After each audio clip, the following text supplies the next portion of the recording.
Bonjour à tous et bienvenue sur le plateau du World 3.0. Aujourd'hui, on va parler de l'intelligence artificielle avec Valentin Cordier. Bienvenue. Bonjour.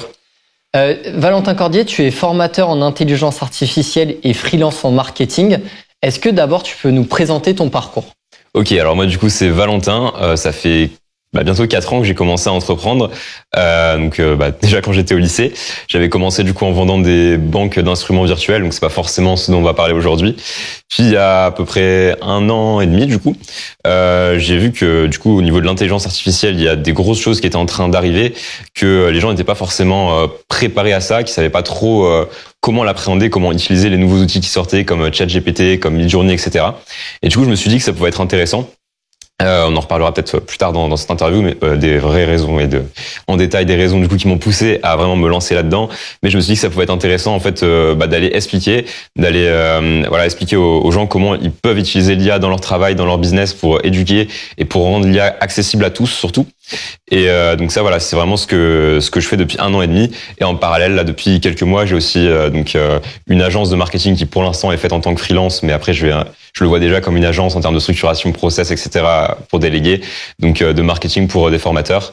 Donc voilà globalement un petit peu ce que je fais aujourd'hui.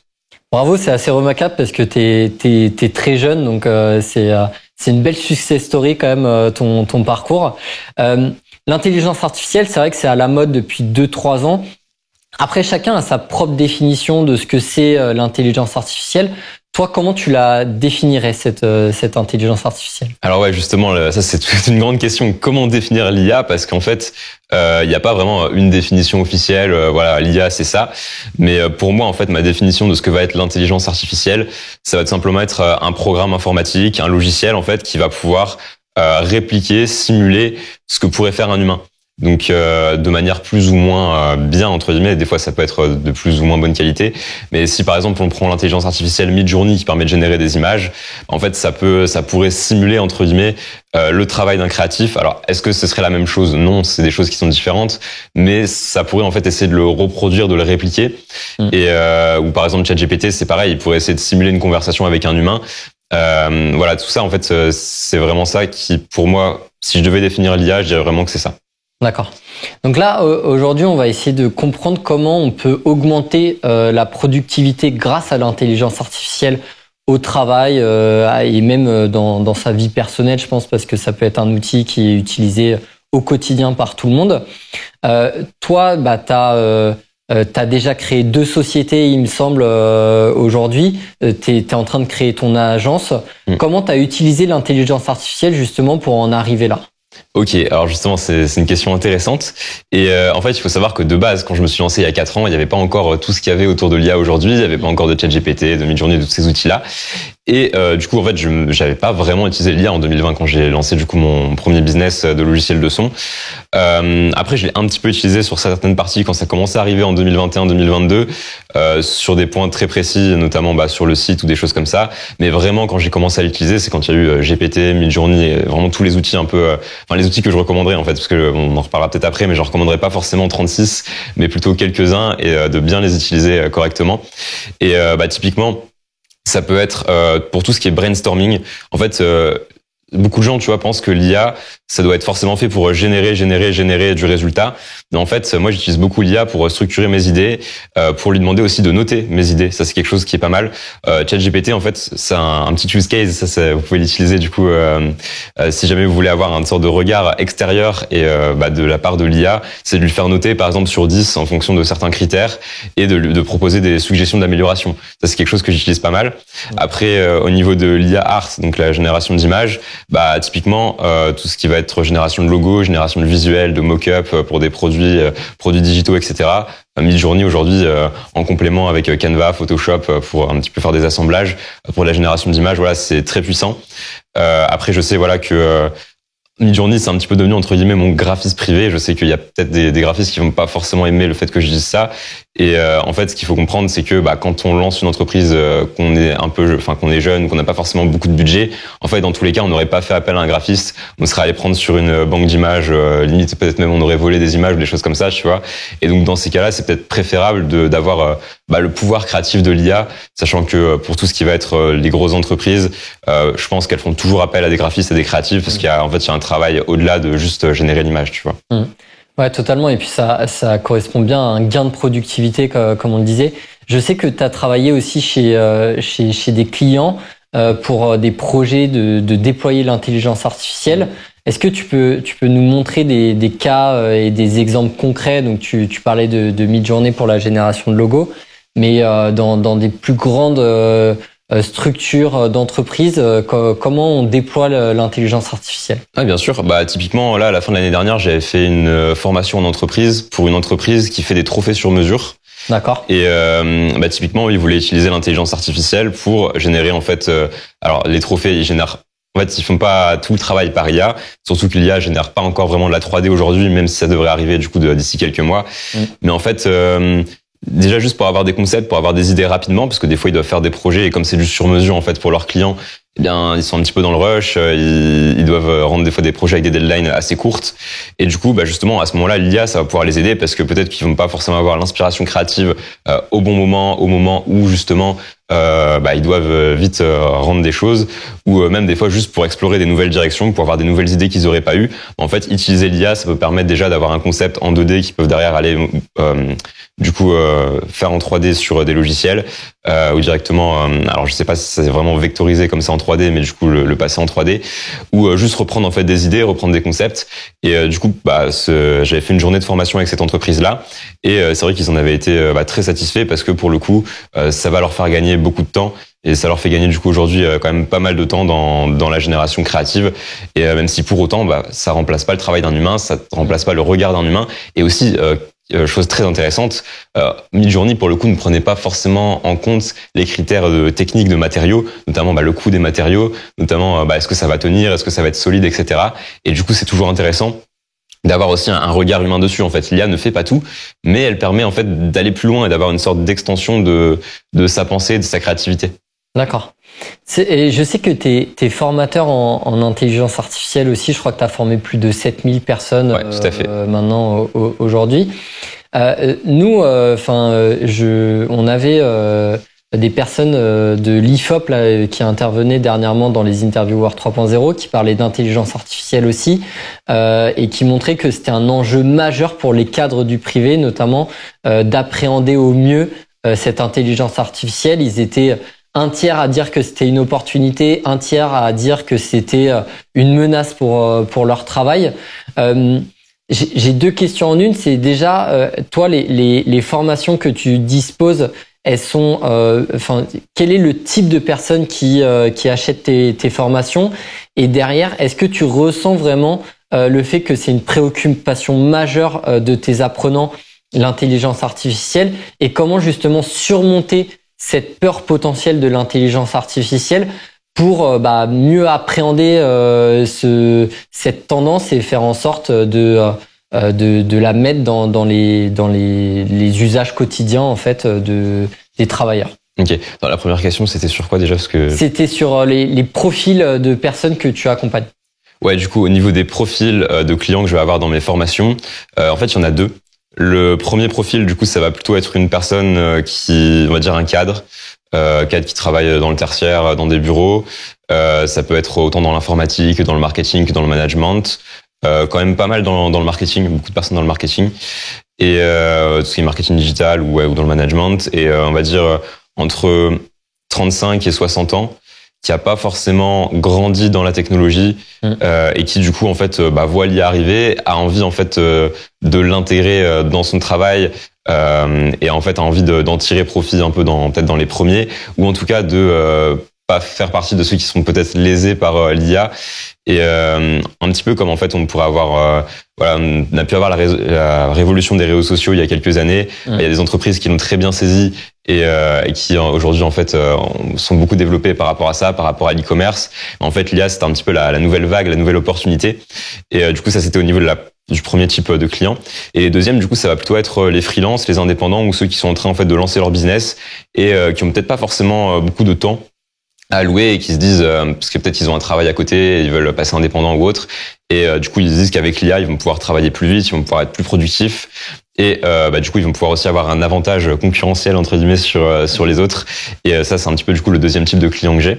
Okay. Et au niveau de la deuxième question. Et justement, ces deux types de profils, comment tu les amènes grâce à tes formations à surmonter les défis de l'intelligence artificielle qui arrivent? Ouais, en fait, c'est simple. L'idée, c'est que moi, mes formations, je vais pas expliquer aux personnes comment créer une IA ou des choses en fait qui vont être vraiment dans la technique, des choses compliquées. Moi, en fait, l'idée, c'était simple. C'est on a une technologie qui apporte des opportunités, des avantages, etc. Si on l'utilise. En fait, je vais leur apprendre à utiliser cette technologie avec du coup comment en fait par exemple sur ChatGPT créer des prompts qui vont apporter des meilleurs résultats. Comment envoyer un petit peu le bon message et parce qu'en fait ChatGPT, si tu veux il faut vraiment le voir comme un enfant qui aurait lu tous les livres du monde, qui aurait toutes les connaissances du monde, mais en fait si tu lui poses pas la bonne question, il va aller chercher dans le mauvais livre, tu vois. Et si tu sais pas bien le cadrer, si tu sais pas bien le cibler, si tu sais pas bien lui donner du contexte, en fait après il peut partir dans la mauvaise direction, il peut donner un résultat qui est à côté de la plaque, il peut avoir des hallucinations. Et tout ça c'est pour ça que voilà, l'idée ça va vraiment être d'avoir les résultats les mieux possibles, tout en sachant qu'il faut garder un regard critique sur ce qui est généré. D'accord. Et justement, quels sont les conseils que tu donnerais à une organisation pour faire en sorte d'intégrer l'intelligence artificielle dans une organisation et quels sont les outils que tu utiliserais du coup d'intelligence artificielle aujourd'hui?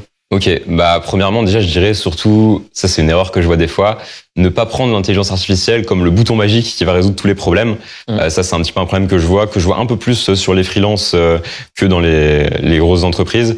Mais ça c'est quand même quelque chose d'important. Faut pas penser que l'IA c'est un bouton, on va appuyer dessus et tout de suite tout le travail va être fait, ça va être magique, ça va être génial. Peut-être qu'on y arrivera dans 10 ans, mais aujourd'hui c'est pas encore le cas. Il faut toujours aussi avoir un regard critique sur ce qui est généré. Surtout tous les outils comme ChatGPT, etc. Même si par rapport à il y a 1 an et demi, on a quand même des résultats qui sont beaucoup plus fiables. Des fois, ça peut être un peu bancal.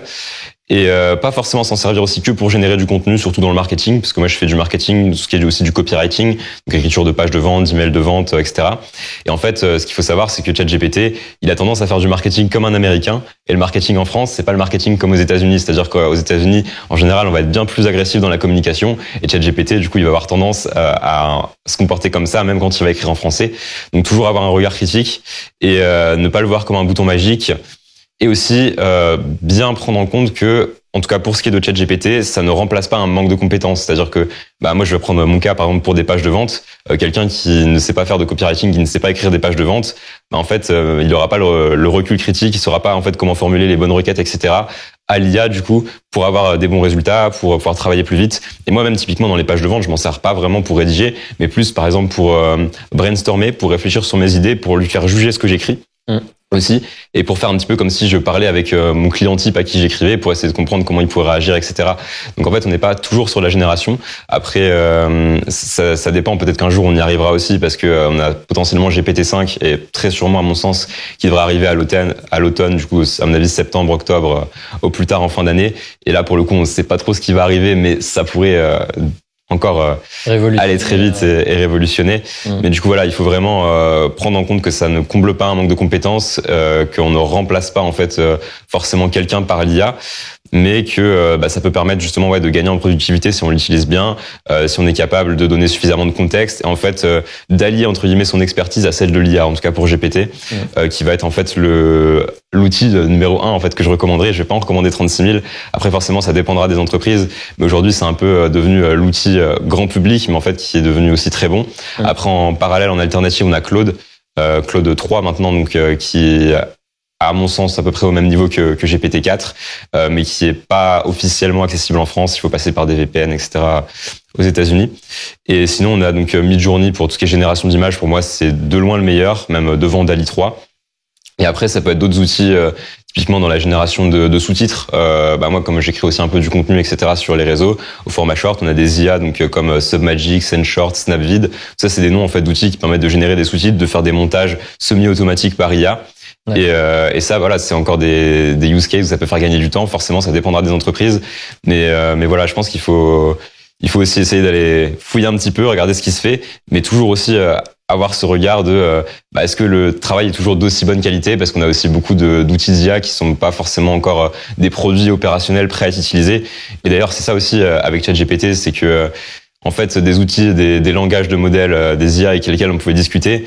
En fait, ça existait déjà avant ChatGPT, mais c'était pas encore prêt à être un produit commercial exploitable et utilisable. Là où ChatGPT, justement, ça l'est devenu. Et c'est ça, en fait, qui a fait que d'un seul coup, on a eu une révolution, que tout le monde s'intéressait à l'IA un petit peu l'année dernière. Ouais. Je comprends. C'est hyper positif que tu dis que l'IA, ça devient un accompagnateur un peu des humains et que ça va pas remplacer le travail des humains. Donc merci. Toi, c'est quoi, du coup, ta vision de l'intelligence artificielle dans le monde du travail? Dans l'avenir, du coup? Dans l'avenir, ouais. Ouais, je pense qu'on va toujours avoir des outils de plus en plus développés. Pour le coup, je vais nuancer un peu par rapport à ce que j'ai dit tout à l'heure. Il y a quand même une part de moi qui a un peu peur de ce qui peut arriver, parce que c'est vrai que c'est des évolutions qui vont très vite. C'est vrai que il y a 3 ans, en fait, jamais on aurait imaginé ChatGPT. Il y a 2 ans, il était là. Puis après, on a eu GPT-4, GPT-5. Après, il faut quand même se rappeler que au niveau des transformations dans le monde, ça se fait quand même pas en un claquement de doigts. Et moi, du coup, qui était aussi beaucoup dans la course à l'information autour de l'IA, c'est vrai que tous les jours, on voyait des nouvelles actus, des nouvelles choses, etc. Nouvelle IA, ça va changer le monde, etc. Et en fait, quand on dézoome un petit peu sur 1 an et demi, 2 ans, on se rend compte que, ok, le monde a évolué, il y a des choses qui ont changé, mais ça n'a pas radicalement changé d'un coup. C'est une transformation qui va sûrement prendre un peu de temps. Pour le coup, ça va être assez compliqué de dire oui, voilà, il va se passer ça, parce que j'ai pas de boule de cristal, je suis pas devin, bien sûr. Mais je pense que ça va de plus en plus arriver dans les entreprises, que il va sûrement, même, enfin, c'est à coup sûr avoir un gain de productivité, des nouvelles possibilités aussi créatives offertes par l'IA. Forcément, à mon avis, et ça c'est un peu le point négatif, c'est que ça va aussi réduire le nombre d'emplois dans le tertiaire, à mon avis. Maintenant, on peut se dire que c'est comme à l'époque, on a eu l'informatique, les calculatrices, par exemple, qui ont pu remplacer les calculs à la main, ou même les machines dans l'agricole. On peut aller vers autre chose. Maintenant, on voit pas forcément quelle est cette autre chose, donc ça peut aussi faire peur. Donc moi, je pense qu'il faut pas forcément être en mode inquiétude maximum, mais être conscient des risques, être conscient de ce qui arrive, et pour pouvoir s'adapter et aussi appréhender ces outils d'IA, savoir s'en servir pour soi, pour pas entre guillemets être laissé sur le côté parce qu'on n'a pas forcément saisi l'opportunité de se former autour de ça, quoi. Ouais, totalement. Je pense qu'il faut rester à l'affût aussi des dernières tendances, des derniers outils qui sortent sur le marché, puisque j'ai l'impression qu'il y en a de plus en plus qui sortent, qui intègrent l'IA dans leurs solutions. Et je pense que même si tu parles de menaces potentielles sur quelques emplois dans le tertiaire, ça va en créer aussi de nouveaux. On parle de prompt ingénieur aujourd'hui, des choses comme ça. Je suis certain qu'il va y avoir beaucoup de création d'emplois grâce justement au gain de productivité aussi qui sera permis sur l'intelligence artificielle. Ouais, et je pense que en fait, paradoxalement, peut-être que ce qui va le plus se développer avec l'IA, peut-être au-delà du coup du tertiaire, etc., ça va paradoxalement pas être la technologie, mais en fait le côté humain. Oui. C'est-à-dire tout ce qui va être bien-être au travail. Je crois que ce matin en plus tu as fait des interviews avec d'autres personnes pour la chaîne freelance.com sur des sujets autour de ça. Mais en fait tout ce qui va être bien-être au travail, tout ce qui va être RSE, tout ce qui va être vraiment en fait valoriser l'humain, parce que et aujourd'hui même on peut le voir, plus en fait les gens vont être exposés à de l'IA, plus en fait on va valoriser le côté humain et plus ça va gagner en valeur. Et pour moi c'est tout ce qui va tourner autour de ça. Et d'ailleurs on le voit déjà, même tout ce qui est influenceur depuis quelques années. En fait c'est des choses qui explosent, la creator economy, etc. Et en fait, justement, c'est parce que c'est vraiment l'opposé de l'IA, où d'un côté, on va avoir l'extrême humain, de l'autre côté, l'extrême technologie. Alors, je parle d'IA, mais ça pourrait être aussi le Web3, donc la crypto, le métaverse. Donc après, voilà, chacun a son avis dessus. Mais je pense vraiment qu'on va avoir un peu ces deux polarités, en fait, qui vont se développer dans ces prochaines années. Merci beaucoup, Valentin. Merci à toi pour l'invitation. Et quant à nous, on se retrouve sur nos chaînes YouTube et LinkedIn pour retrouver toutes les interviews Work 3.